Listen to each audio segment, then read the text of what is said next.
Really crazy story that happened and unfolded all throughout yesterday. The FBI shot and killed a man in a raid in connection with threats against President Biden while President Biden is in the West and traveling. This incident occurred in Provo, Utah. Let's go ahead and put this up there on the screen. Craig Robertson was shot and killed during this FBI raid that happened on early Wednesday morning as part of investigating threats against President Biden that were made on social media. This was done by the FBI in Salt Lake City and the office that they have based out of there.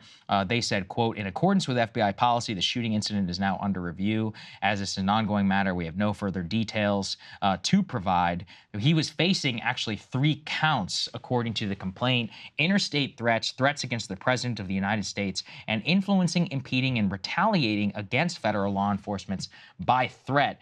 Some of the social media posts here by Mr. Robertson are particularly troubling. Let's go and put the next one up here on the screen. You can actually just see some evidence. I mean, look, it's not illegal to have guns, but he was posting them in a manner, he says, quote, "When this government crumbles under its own evil and corruption, food, water, and arms and ammunition will be necessary to survive.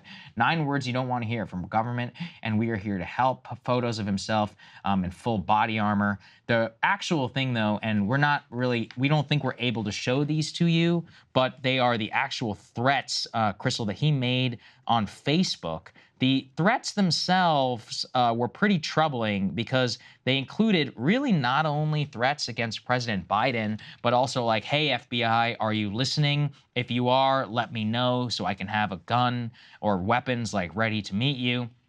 But we do still have a lot of questions around this incident. It's like, this is an early morning raid. It's kind of an older man. I mean, was he expecting said, raid? Like, what are the details here as to why, like, this ended up resulting in a death? And of course, this also happened while the president is traveling abroad. Like, what exactly was going on here? So, yeah, I mean, it's just a sad situation right now. He's an elderly gentleman. I mean, I'm not defending the guy. Like, he's posting openly on Facebook being like, "I want to kill the president," and then posting, things with like his guns and body armor and all of that. But we still have to do some scrutiny here on the official side of the story. Like, how did this all go down? Was this even necessary? What exactly was the search warrant like? Was he being arrested? Like, Right.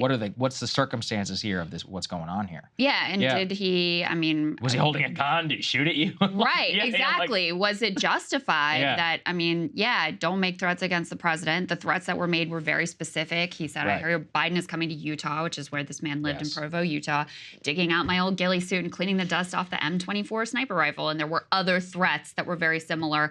And I think the reason that, they ended up trying to apprehend him in this raid was because usually for a threat to be credible, there has to be some specificity to it. So the fact that Biden was coming to Utah and he's talking specifically about, threatening him in the state of Utah is probably what led them to take this action.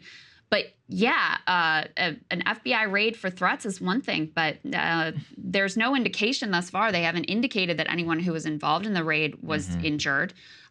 He had posted some threats to the effect of like, "Oh, if the FBI shows up, I know my gun's loaded." Is that what happened? There are just still a lot of questions about how this all went down and the circumstances that led to this man who should not have been making threats against the president, but this man ending up dead. Yeah, that's the odd thing about it is, I mean, and I want to be clear here. He was posting some pretty crazy stuff. Like, here, let me read you one.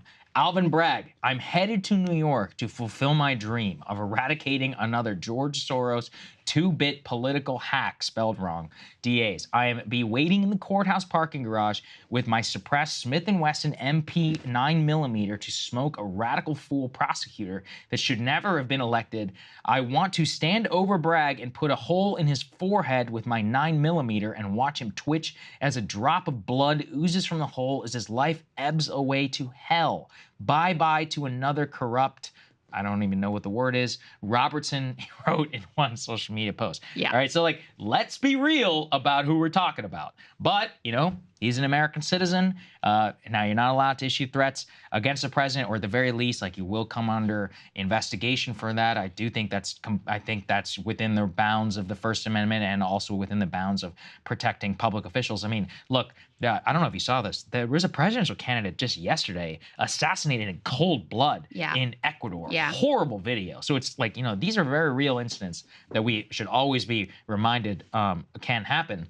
It does come back to, though, it's like, okay, I mean, did he break the law?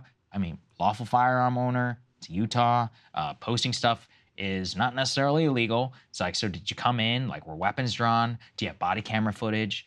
These are all important things I think that they're going to have to come forward on. And honestly, the media is going to have to demand this. We're going to have to we have to issue some FOIA requests. Like, we got to make sure we actually get to the bottom of this. Like, is this all, by the book, etc., as despicable as some of these statements are? Yeah, I mean, it appears to me that he probably broke the law. Did he deserve to die for his threats against the president? Right. Again, there are a lot of questions that we had. It could be that, these agents truly acted in self-defense, that he did come, as he indicated in some of his posts, with his weapons blazing. But the fact that there's been a real silence on the side of the government here, only further heightens the questions that we have about this incident and exactly how it all went down. So, yeah, it's one to keep our eye on and see if we get any further information about exactly the circumstances here of how this all unfolded. Yes, that's exactly right. Hey guys, if you like that video, go to breakingpoints.com, become a premium subscriber, and help us build the best independent media organization on the planet. That's right. We're subscriber funded. We're building something new. We want to replace these failing mainstream media organizations. So again, to subscribe, it's breakingpoints.com.